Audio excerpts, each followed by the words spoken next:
தொடர் தேசிய இன பிரச்சனை பற்றி கொஞ்சம் விளக்குங்கள். தேசிய இன ஒடுக்குமுறைக்கு எதிரான போராட்டம். 1.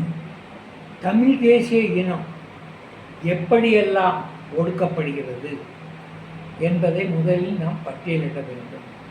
இப்பொழுது உதாரணமாக மோடி அரசாங்கம் தமிழ் மாநிலத்துக்கு கொடுக்கப்பட வேண்டிய நிதியை கொடுக்க மறுக்கிறது. இது ஒரு வகையான ஒடுக்குமுறை. இதே போன்று என்னென்ன வகையிலெல்லாம் இந்த தமிழ் தேசம் ஒடுக்கப்படுகிறது என்ற விஷயங்களை நாம் தொகுத்து ஒரு பட்டியலிட வேண்டும். முதலில் செய்ய வேண்டிய காரியம். 2. தமிழ் தேசியத்தை ஒடுக்கும் சக்திகள் எவை என்பதையும் நாம் அடையாளம் காண வேண்டும். இங்கே நிறைய பேர் பேசுகிறாங்க, தமிழ் தேசத்தை எந்த தேசம் ஒடுக்கிறது அப்படின்னு கேட்குறாங்க. ஆனால் தமிழ் தேசம் ஒடுக்கப்படுகிறதுன்ற உண்மை.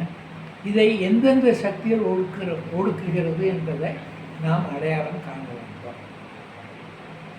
3. தமிழ் தேசிய ஒடுக்குமுறைக்கு எதிராக போராடும்போது அதற்கு ஆதரவு கொடுத்து உதவி செய்ய முன்வரும் சக்திகளை நாம் அடையாளம் காண வேண்டும். தமிழ் தேச ஒடுக்குமுறைக்கு எதிராக நாம் போராடும்போது நிச்சயமாக சில சக்திகள் நமக்கு ஆதரவு கொடுக்கும். அந்த ஆதரவு கொடுக்கக்கூடிய சக்திகளை நாம் அடையாளம் காண வேண்டும். உதாரணமாக பஞ்சாப் தேசம் ஒடுக்கப்படும் பொழுது அந்த ஒடுக்குமுறைக்கு எதிராக அகாலிதளம் போராடும் பொழுது அந்த போராட்டத்துக்கு பல தேசங்கள், இந்தியாவில் பல தேசங்கள், பல சக்திகள், பல கட்சிகள் ஆதரவு கொடுத்ததை நாம் அறிவோம்.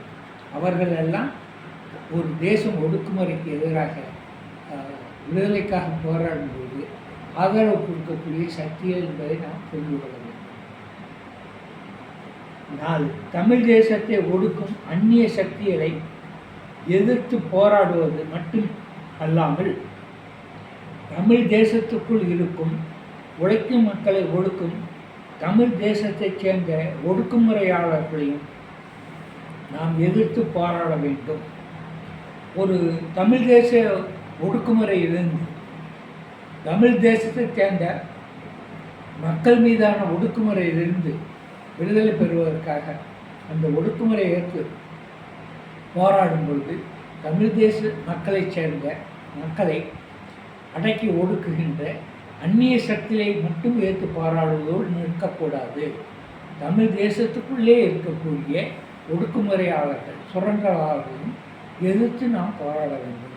அத்தகைய போராட்டத்தை நடத்துவதன் மூலமாகவே தமிழ் தேச ஒடுக்குமுறையிலிருந்து, தமிழ் தேசத்தை ஒடுக்குகின்ற நிலையிலிருந்து மக்களை விடுதலை செய்ய முடியும்.